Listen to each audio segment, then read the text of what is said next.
Slide please.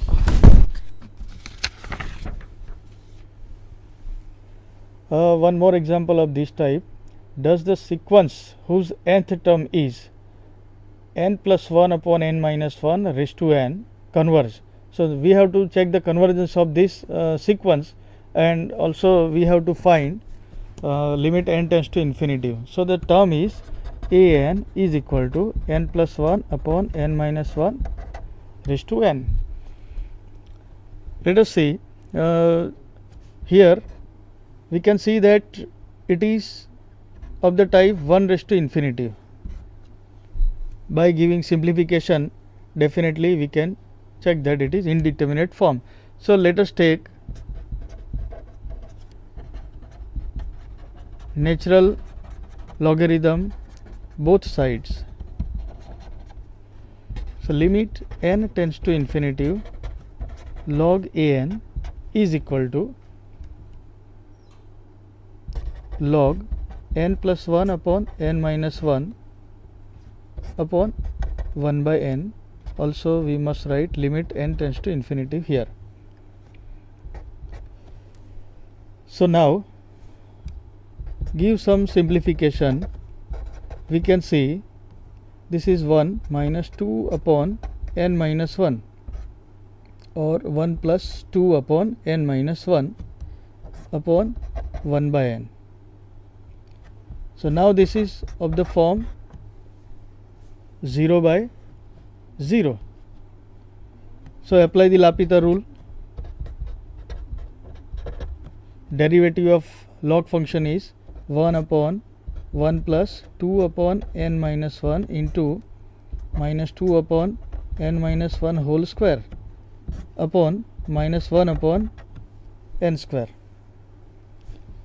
Let us give simplification, then we will apply the limit.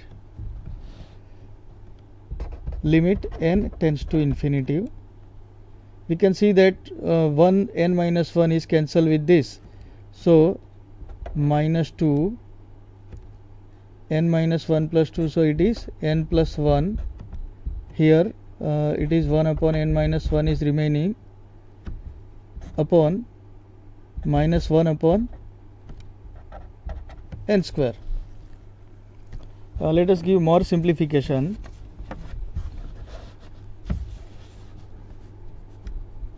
So this is limit n tends to infinity. We can say that this is 2n square upon n square minus 1. Again it is infinity by infinity. So apply L'Hopital rule. Limit n tends to infinity. This is 4n upon 2n. This is again infinity by infinity, or simply just cancel down this n and we have value as 2. So in this way we can solve, or we can find limit of this sequence. Let us see slide. Next. So here we have these non-sequences which we may remember to use frequently in our calculations part. The first already we have proved, limit n tends to infinity log n by n is equal to 0. The second one is limit n tends to infinity nth root of n is equal to 1. This is quite interesting to prove here. Let us see. Limit n tends to infinity nth root is equal to 1. This we have to prove. Suppose here an is equal to n raised to 1 by n. Take logarithm both sides with limit n tends to log an is equal to limit n tends to infinity n raised to 1 by n with logarithm. So this term can be write as log n upon n. Now when we apply the limit, it is of the form infinity by infinity. So I apply L'Hopital rule, it is 1 by n upon 1. Apply the limit, it is nothing but 0, we know that. So here we have seen that limit n tends to infinity log a n is equal to 0. This implies limit n tends to infinity a n is equal to e raised to 0, and so it is 1. Okay. So keep in mind this is very much important result. Limit n tends to infinity nth root of n is equal to 1. Slide please.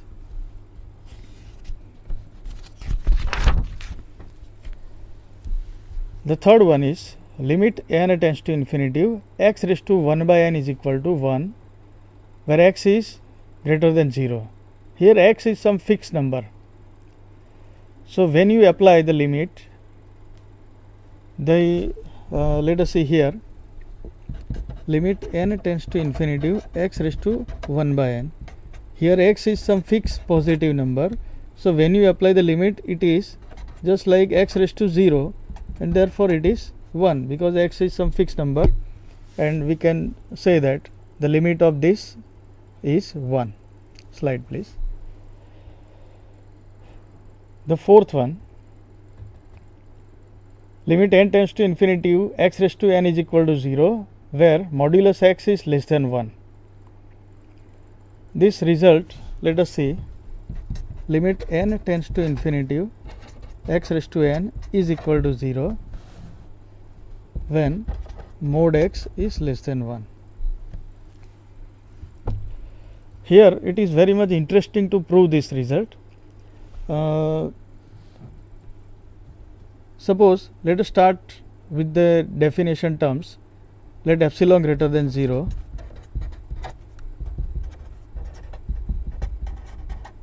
is given.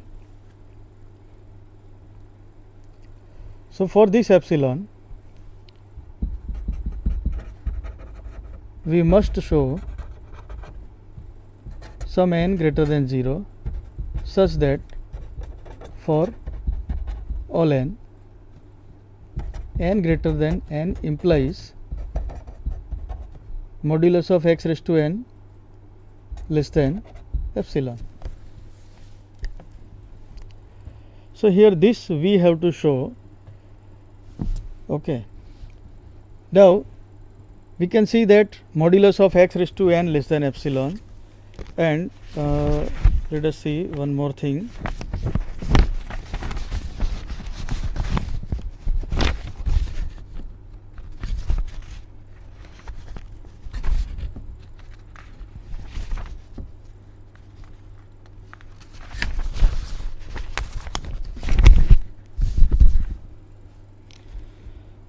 Okay. For this epsilon, we know that epsilon raised to 1 by n tends to what? That we have proved just before this. Limit n tends to infinity, x is some fixed number, and x raised to 1 by n is equal to 1. So by this result, we can say that epsilon raised to 1 by n tends to 0. So this is very small. Epsilon tends to 1 as n tends to infinity. Okay. Here this epsilon raised to 1 by n tends to 1 as n tends to infinity. So in this case, since this limit exists, there exists some n such that for all n greater than n implies epsilon raised to 1 by n is greater than mod x. How it is possible? Because epsilon raised to 1 by n goes to 1 and modulus x is some fixed number which is less than 1. So definitely we can find some number n such that epsilon raised to 1 by n is greater than modulus x. Now taking the power, we can write that modulus x raised to n less than epsilon. So what we need? We need to show that there exists one number n such that for all n n greater than n implies epsilon raised to 1 by n greater than mod x and implies mod x raised to n less than epsilon, and therefore we can say that limit n tends to infinity x raised to n is equal to 0. So this is required result. Okay, slide please.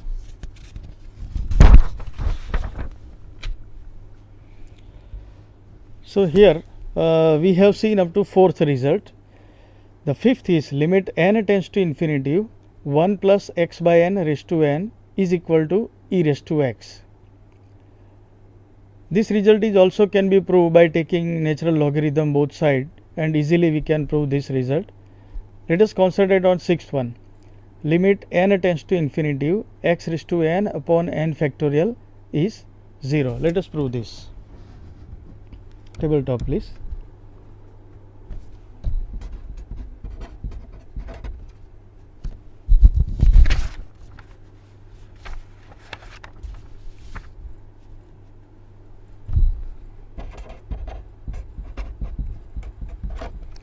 So this we have to prove.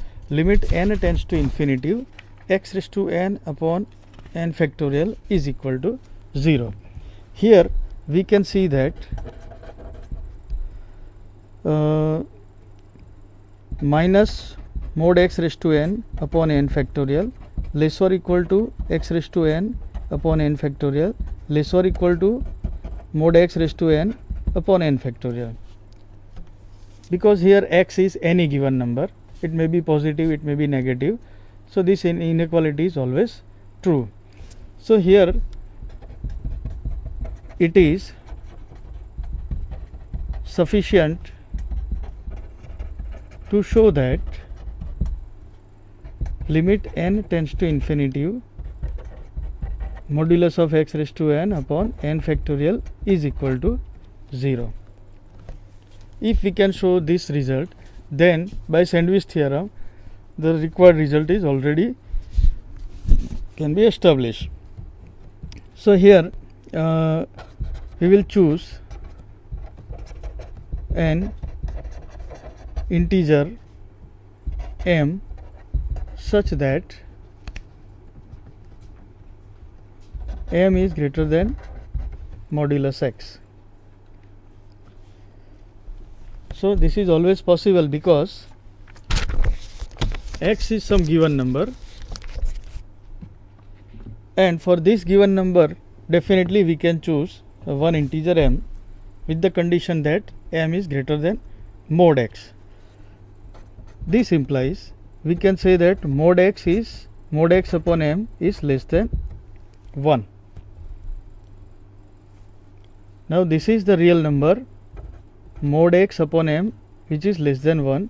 When we apply the limit n tends to infinity to power of this number, then it is 0, because we know that limit n tends to infinity x raised to n is equal to 0 for mod x less than 1.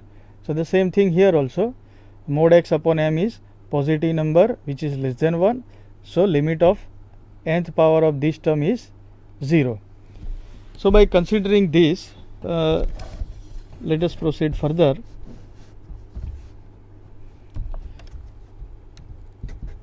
For all n which is greater than m,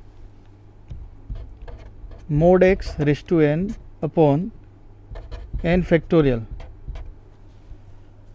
You see, all n which are the numbers greater than m, we have to consider these numbers mod x raised to n upon n factorial can be rewrite as 1, 2, 3 up to m, then m plus 1 up to the last number is n, because n is greater than m. Now this term is less or equal to mod x raised to n upon m factorial. This m plus 1 can be simply write as m into m into m into m. How many times? N minus m times.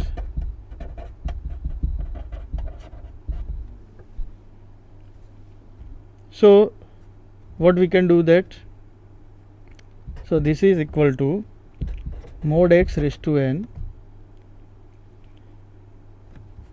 upon m factorial, and this m is how many times? N minus m times. Let us rewrite it again.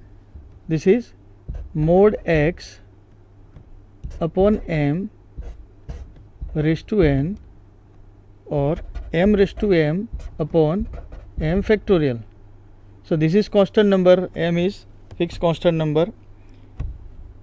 So what we have seen that mod x raised to n upon n factorial is less or equal to mod x by m raised to n into m raised to m upon m factorial. Now we know that limit n tends to infinity mod x upon m raised to n is 0. So when we apply the limit here both side, left hand side and right hand side, this term goes to 0 because this is constant multiple. So when this upper term goes to 0, this number is positive, we can definitely write like this. So this terms goes to 0, therefore by sandwich theorem this term is also goes to 0. So by sandwich theorem, limit n tends to infinity mod x raised to n upon n factorial is 0, and this will leads to our required result, as we have proved that this term goes to 0, by sandwich theorem this result is true. Okay, slide please.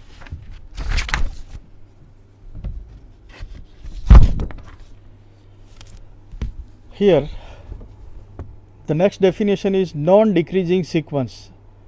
A sequence an with the property that an less or equal to an plus 1 for all n is called a non-decreasing sequence. Some of the examples are also given. The sequence 1, 2, 3 up to n of natural number. Of course this